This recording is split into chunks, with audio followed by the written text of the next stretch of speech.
ভাবো তো, যদি রাবণের 10টা মাথা আজও বেঁচে থাকত। কিন্তু এবার যুদ্ধ হতো লঙ্কায় নয়, আমাদের জীবনে। রাবণের প্রতিটা মাথা ছিল এক একটা শক্তি, কিন্তু আজ ওই 10টা মাথা ইকুয়ালস টু আমাদের 10টা সমস্যা।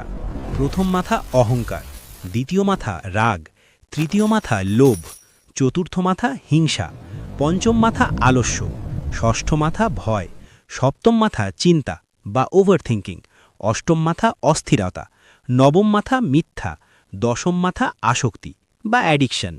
এই 10টা মাথা প্রতিদিন আমাদের ভেতরে যুদ্ধ করছে।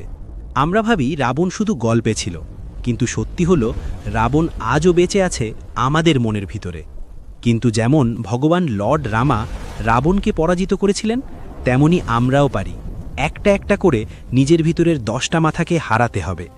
আজ থেকে যুদ্ধ শুরু করো, কারণ আসল রাবণ তোমার ভেতরেই আছে।